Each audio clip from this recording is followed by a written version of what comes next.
우리나라 처음 들어오셨던 선교사님들이 우리 이 나라 민족을 위해서 참 많은 희생을 했습니다. 그 가운데 그 젊은 여자 선교사 청년으로 왔던 루비 캔드릭이라는 선교사는 자신의 고향에 있는 가족들에게 이런 편지를 씁니다.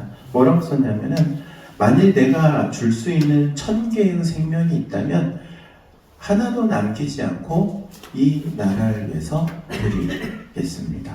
이렇게 편지에 썼다고 해요. 그렇게 이 나라 민족을 사랑하고 복음을 전했습니다. 그리고 또한 1886년에 24살에 처녀의 몸으로 왔던 애니 앨리스라는 선교사님이 있습니다. 이분은 지금의 이제 정신고등학교, 훌륭한 학교를 세웠죠. 그리고 많은 후학들을 길러냈습니다. 너무나도 잘 아는 우리 연세대학교, 연세 세브란스 병원은 언더우드 그 선교사님. 그런데 이 선교사님은 대를 이어서 3대가 이 나라에 자신들의 가지고 있는 모든 것을 바쳐서 섬겼습니다. 그래서 지금 이 나라, 이 땅에 기독교가 이렇게 퍼지고, 어떻게 보면 우리가 이렇게 잘 살게 된 것 또한 그분들의 희생 덕분이라고 말할 수 있습니다. 수많은 선교사님들의 헌신과 그 희생 가운데 세워진 것이 오늘날 한국교회라는 사실을 잊어서는 안 될 겁니다. 그런데 여기서 한 가지 궁금한 점이 있습니다. 도대체 그 선교사님들은 무엇 때문에 그들이 이 아주 멀고 먼 이방 땅이잖아요. 이곳에 와가지고 자신의 생명도 아끼지 않고 모든 것을 그렇게 드릴 수 있었을까요?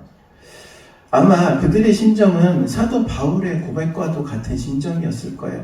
사도 바울은 다음과 같이 고백하죠.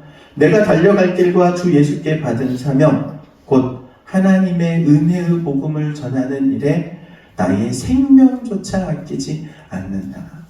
하나님의 은혜의 복음을 전하는 그 일에 자신의 생명조차 아끼지 않는다 고백했던 그 심정으로 바로 우리 선교사님들도 그렇게 복음을 전했을 것입니다. 복음을 전하는데 그런데 얼마나 완악하고 척박했습니까? 여러분, 우리가 한 번쯤은 들어보셨을지 모르겠어요. 김익두 목사님, 초대교회의 우리 한국교회의 목사님 중에 한 분인데, 이분이 얼마만큼 유명했냐면은 이분이 150개의 교회를 세우셨어요. 놀라지도 않아. 150개 교회 세웠다면. 그때는 교회가 없을 때예요. 교회가 몇 개 없을 때예요. 지역에 하나 있으면 잘 있을 때예요. 그런데 150개의 교회를 세웠어요. 근데 이분이 또 치유하는 은사를 받으셔가지고 병 고친 사람들을 많이 고쳤어요. 그때 당시 병 고친 사람들이 기록으로만 10,000명이 넘는다고 해요. 대단하잖아요. 그런데 그런 김익두 목사님이 예수 믿기 전에는요, 완전히 불안땅이었대요. 양아치와 같았대요. 건달이었대요. 그래서 이분이 살았던 그 동네에 아주 유명한 건달이어가지고 사람들이 접근조차 하지 않았대요. 이런 별명이 있었답니다. 개망나니 익두, 아단골의 호랭이, 이런 별명이 있었다고 그래요. 그런데 이 김익두 목사님이 스왈린 선교사님에 의해서 전도를 받게 되는데, 전도지를 주면서 그랬대요. 예수 믿고 천당 갑시다. 그러니까는 이 김익두 목사님이 선교사님이 보는 자리에서 전도지를 받아가지고 코를 풀어가지고 버렸대요. 그러니까 이 선교사님이 이 김익두 목사님한테 그랬대요. 전도지에 코 풀면 코 썩습니다. 그랬대. 근데 어느 날 이 김익두 목사님이 잠자는 중에 꿈을 꿨는데 코가 썩는 꿈을 꾼 거예요. 그래가지고 깜짝 놀라가지고 선교사님한테 달려간 거예요. 도대체 어떻게 해야 코가 안 썩느냐고. 그러니까는 이 선교사님이 예수 믿으면 된다고. 그래서 집회에 참석하고 은혜를 받고 그래서 예수 믿게 된 거예요. 참 재밌죠. 놀라운 일 아닙니까? 전도지를 받아가지고 코를 풀어버린 사람이 예수 믿고 오히려 목사가 돼가지고 이 한국 초대 교회의 많은 교회들을 세운 그런 일꾼으로 변화받았으니, 여러분 복음에는요 놀라운 능력이 있어요. 어떤 능력이 있냐면 인생을 변화시키는 능력이 있어요. 복음이 들어가면 놀라운 인생의 변화를 경험하게 되는 거예요. 여러분 복음을 전해야 될 이유가 어디에 있는 거예요? 그 복음이 들어가는 곳마다 생명이 들어가기 때문에 그래요. 여러분 세상에 가지고 있는 지식은요 생명을 줄 수 없어요. 오직 복음만이 생명을 줄 수 있는 거예요. 복음이 무엇입니까? 여러분 사람에게 정해진 것은 한 번 죽는 게 정해져 있어요. 죽음이 모든 사람이 다 죽게 돼 있는 거예요. 죽음을 피해갈 수 없어요. 도망갈 수 없어요. 사람에게 죽는 게 정해진 거예요. 그런데 그 죽음으로 끝나느냐? 그렇지 않은 거예요. 죽음 이후에는 하나님의 공의로운 심판이 기다리고 있어요. 그 공의로운 심판 앞에 모든 사람은 다 서게 되는 거예요. 그리고 자신이 그동안 살아생전 지었던 모든 죄를 스스로 토설한대요. 고백한대요. 나 이러이러한 죄, 이러이러한 죄. 그 모든 죄가 생각나서 다 하나님 앞에 고하고 스스로 지옥불로 가게 되는 거예요. 그런데 예수 그리스도께서 우리를 위해서, 우리의 모든 죄를 위해서 희생하심으로 그 모든 죄를 다 깨끗하게 하신 거예요. 정결하게 하신 거예요. 예수 그리스도의 그 십자가의 보혈이 우리의 모든 죄값을 다 치르셔가지고 우리가 하나님의 자녀가 되고 하나님의 백성이 되어 하나님의 나라에 들어갈 수 있는 은혜를 입은 자가 된 거예요. 이게 복음이에요. 늘 누구든지 예수님을 믿기만 하면 모든 죄를 용서받는, 그래서 생명을 얻는, 영원한 벌을 받아야 할 죄인이 영원한 생명의 자리로 놀라운 축복이 임하는 거예요.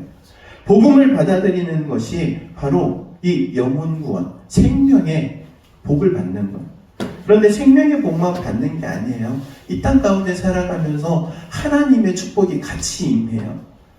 단순히 영혼의 구원만이 아니라 이 땅을 살아가면서 필요한 건강의 복도 받고 물질의 복도 받고 필요한 복을 받게 되는 거예요. 성경은 말씀합니다. 내 영혼이 잘됨 같이 범사가 잘되고 강건하기를. 여러분 그러한 은혜가 여러분 가운데 있기를 주의 이름으로 축원드립니다. 뿐만 아니라 예수 믿는 사람들 때문에 예수 믿지 않는 사람들까지도 복을 받는 거예요. 얼마나 이게 놀라운 축복인지 몰라요. 여러분 김익도 목사님 얘기가 나왔으니까 유명한 일화 하나만 더 할게요. 이 김익도 목사님이 예수를 믿고 나서 사람들한테 말했대요. 옛 김익도는 죽었다. 난 이제 새 사람이다. 근데 사람들이 안 믿더래요. 그래가지고 방을 써가지고 붙였대요. 부고로 김익도 죽었다고. 그러니까는 그 마을에 있던 건달 한 명이 이놈이 진짜 죽었는지 아니면은 지금 거짓부렁을 하는지 알아봐야겠다 그래가지고 구정물을 한 바가지 퍼가지고 얼굴에다 찌끄렸대요. 그러니까 김익도 목사님이 확 올라오잖아요. 승질이 나잖아요. 그래가지고 주먹을 확 불끈 쥐었다가 이렇게 얘기했다고 해요. 예수는 내가 믿었는데 복은 네가 받았다잉? 그러고 가셨대요. 예수를 안 믿었으면은 너 죽었을 텐데 내 손에 걸려 너 죽었을 텐데 네가 못 받았다는 거예요. 내가 예수 믿어가지고 내가 혈기 안 부리니까. 여러분 예수 믿으면요 예수 믿는 사람도 복을 받지만 그 사람 주변에 있는 사람들이 복을 받는 거예요. 이 은혜가 복음의 능력인 줄로 믿습니다. 여러분 복음이 들어가면요 인생에 여러 가지 문제에 해답을 주는 거예요. 복음이 들어가면요 그 인생 가운데 평안함을 주는 거예요. 화평함을 줍니다. 하나님의 축복으로 풍요로움과 풍성함이 임하는 거예요. 이 복음의 능력이에요. 그 복음의 능력이 우리 가운데 임한 줄로 믿으시기 바랍니다. 그런데 이런 풍요로움과 풍성함 가운데 생활하면서 잊어버리고 살아가는 게 있는 거예요. 여러분 오늘날 우리가 이렇게 안전하고 풍성하고 풍요롭게 신앙생활을 할 수 있었던 것은요 우리 누군가의 희생이 있었기 때문에 지금 내가 누릴 수 있다는 것을 항상 기억해야 합니다. 교회가 세워지는 것은 그냥 세워지는 게 아니에요. 성경은 분명히 말씀합니다.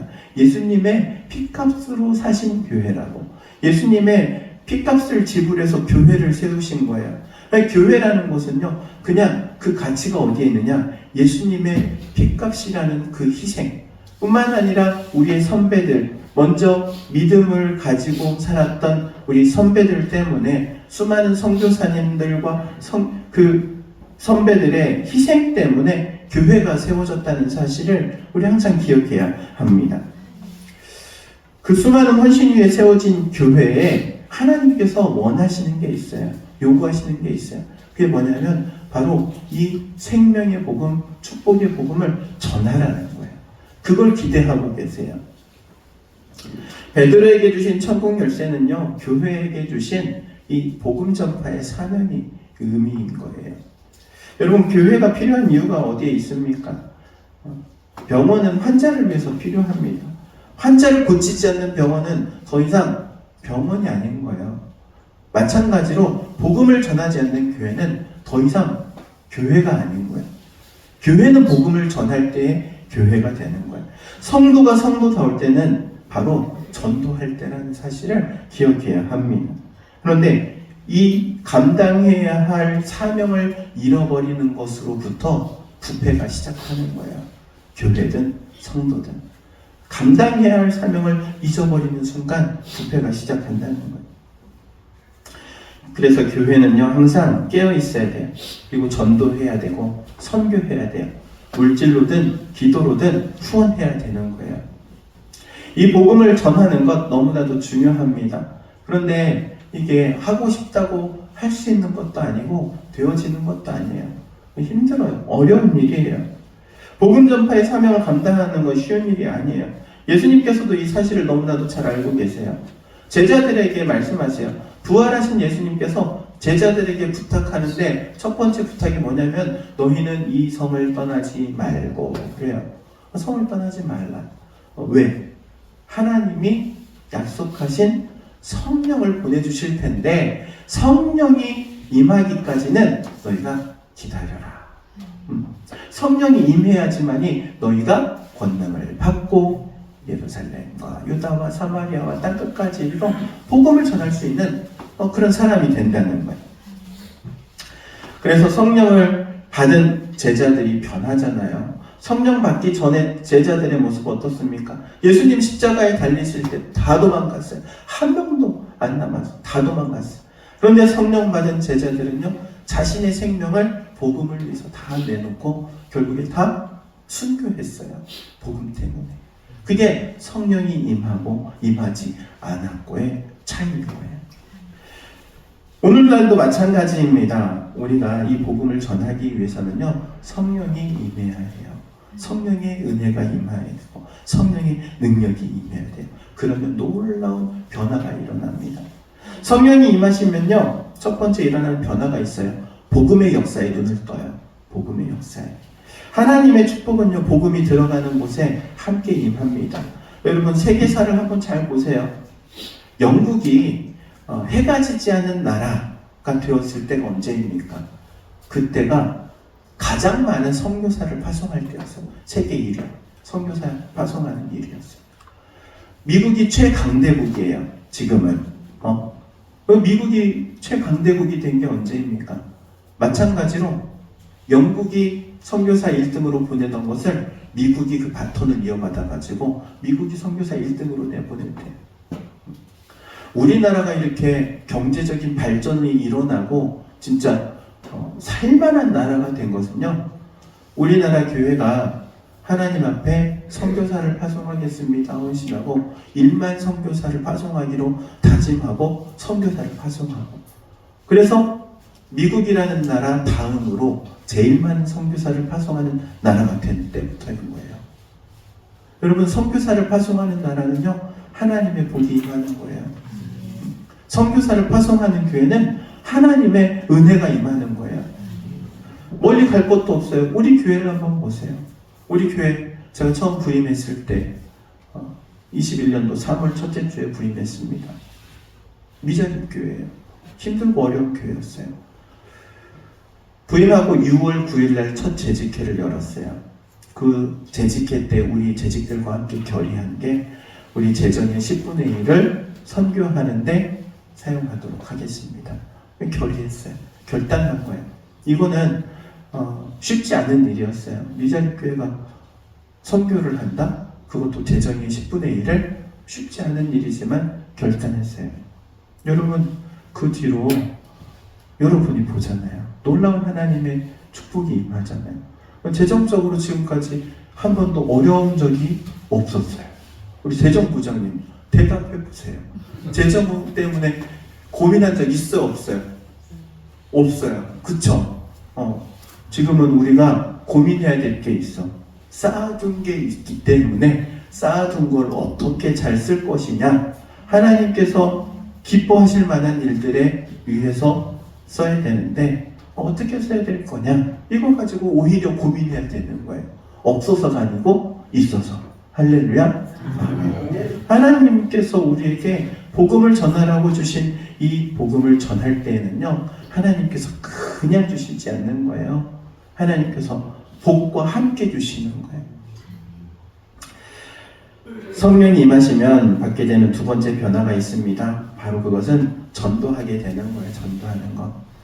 전도한다는 거 쉬운 일이 아니에요. 물론 저도 전도하는 거 쉽지 않습니다. 오죽하면 전도할 때, 성령 충만할 때는 그래요. 누구든지 만나기만 하면 내가 이 사람에게 복음을 전하리라. 내가 이 사람에게 생명의 복음을 전해서 하나님의 자녀 만들리라 그래요. 근데 이 성령의 은혜가 싹 고갈되잖아요. 그러면요, 전도하기 싫어요. 억지로 끌려가지고 이제 축구 전도를 해요. 아파트 전도를 합니다. 띵동. 요즘은 들어가지도 못하게 입구부터 다 막아놓는데, 예전에는 이제 들어갈 수 있으니까는 꼭대기층 눌러가지고 꼭대기층부터 이제 누르면서 내려오는 거야. 한 호씩 띵동 누르면서 간절히 기도해. 뭐라고 기도하는 줄 아세요? 간절히 뭐라고 기도하냐면 아무도 없어라. 성령 충만할 때는 누구든지 나오기만 해라지만, 이게 성령이 고갈되고 은혜가 고갈되면요, 싫은 거예요. 전도하기가. 왜? 두려워서. 이상한 두려움이 오는 거예요. 저 사람이 나 해코지하면 어떠지? 괜히 저 사람 말 붙였다가 싸우면 어떡하지? 두려움이 있으니까는 전도하기가 어려운 거예요. 그러나 성령이 임하시면, 그리고 성령의 능력이 임하면 담대하게 전도할 수 있는 거예요. 여러분, 전도하는 여러분 되시기를 주의 이름으로 축원드립니다. 그리고 마지막 세 번째로, 성령이 임하시면 변하게 되는 이 변화는 선한 영향력을 퍼뜨린다는 거예요.